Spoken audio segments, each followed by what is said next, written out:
जय हिंद। आज हम लोग भूगोल का अध्ययन विस्तृत रूप से करते हैं। इस ऑडियो को सुनिए। भूगोल के नामकरण एवं इस विषय को प्राथमिक स्तर पर व्यवस्थित स्वरूप प्रदान करने का श्रेय यूनान के निवासियों को जाता है। भूगोल शब्द को परिभाषित करने तथा पृथ्वी की परिधि निर्धारित करने के कारण यूनानी विद्वान इरेटोस्थेनिस को भूगोल का पिता कहा जाता है। एक्विटियस ने अपनी पुस्तक पैराडाइज में सर्वप्रथम भौगोलिक तत्वों का क्रमबद्ध समावेश किया। इरेटोस्थेनिस ने भूगोल के लिए सर्वप्रथम जियोग्राफिका शब्द का प्रयोग किया। एनेक्सिमेंडर प्रथम व्यक्ति था जिसने विश्व का मानचित्र मापक पर बनाया। अध्ययन के लिए स्वतंत्र विषय के रूप में भूगोल को 19वीं शताब्दी में ही मान्यता मिली। 20वीं शताब्दी के आरंभ में भूगोल मनुष्य और पर्यावरण के पारस्परिक संबंधों के अध्ययन के रूप में विकसित हुआ। इसकी दो विचारधाराएं थीं, एक संभववाद, दो निश्चयवाद। एक संभववाद, इसके अनुसार मनुष्य अपने पर्यावरण में परिवर्तन करने में समर्थ है तथा वो प्रकृति प्रदत्त अनेक संभावनाओं को अपनी इच्छा के अनुसार उपयोग कर सकता है। इस विचारधारा के समर्थक हैं भूगोलवेत्ता चार्ल्स डी ला ब्लाश और फ्रेबवे। दो निश्चयवाद, इसके अनुसार मनुष्य के सारे काम पर्यावरण द्वारा निर्धारित होते हैं, अतः मनुष्य को स्वेच्छापूर्वक कुछ करने की स्वतंत्रता कम है। इस विचारधारा के प्रमुख समर्थक हैं भूगोलवेत्ता रिटर, रेडजेल और इसी लंगटन। भूगोल की कुछ परिभाषाएं। एक, भूगोल एक ऐसा स्वतंत्र विषय है जिसका उद्देश्य लोगों को विश्व, आकाशीय पिंडों, स्थल, महासागरों, जीव जंतुओं, वनस्पति, फलों तथा भूधरातल के क्षेत्रों में देखी जाने वाली प्रत्येक अन्य वस्तु का ज्ञान प्राप्त कराना है। स्ट्रैबो। दो, भूगोल पृथ्वी की झलक को स्वर्ग में देखने वाला आभामय विज्ञान है। क्लैडियस टॉलेमी। तीन, भूगोल वो विज्ञान है जिसमें पृथ्वी को स्वतंत्र ग्रह के रूप में मान्यता देते हुए उसके समस्त लक्षणों, घटनाओं एवं उसके अंतः संबंध का अध्ययन किया जाता है। Carl Ritter.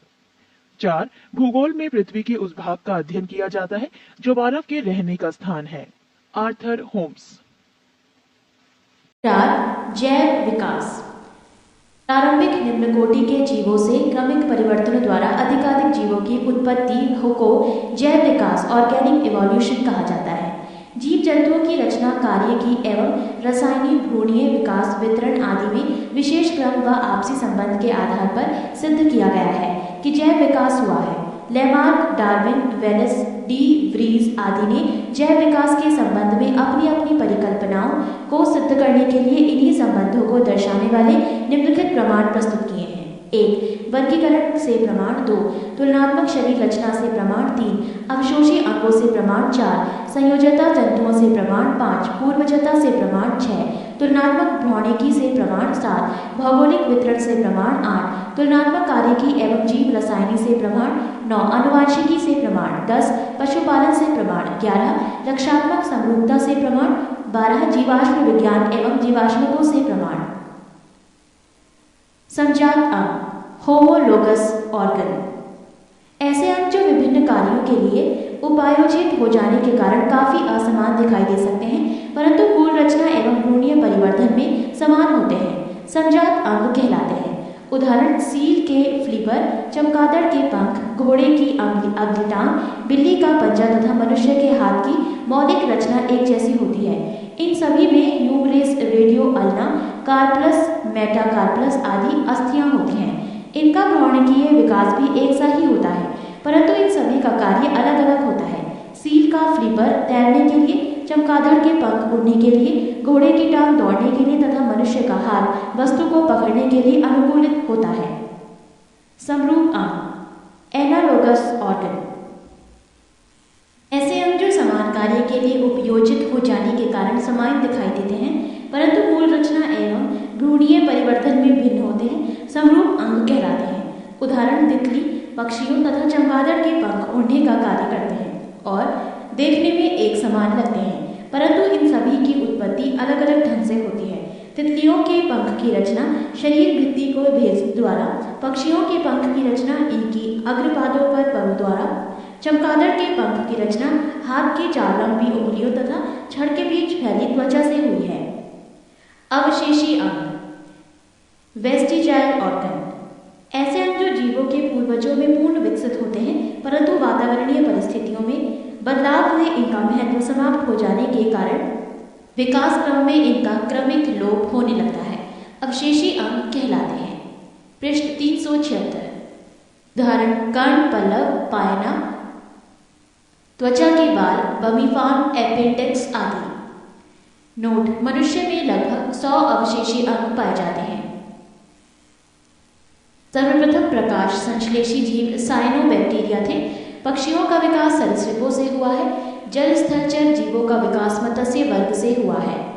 स्तनी वर्ग के जंतुओं का विकास भी सरीसृपों से हुआ है। जीवाश्म: अनेक ऐसे प्राचीन तालिनों, जीवों एवं पादपों के अवशेष जो हमारी पृथ्वी पर विद्यमान थे परंतु बाद में समाप्त अर्थात विलुप्त हो गए, भूपटल की चट्टानों में परिलक्षित मिलते हैं, उन्हें जीवाश्म कहते हैं एवं इनके अध्ययन को जीवाश्म विज्ञान कहा जाता है।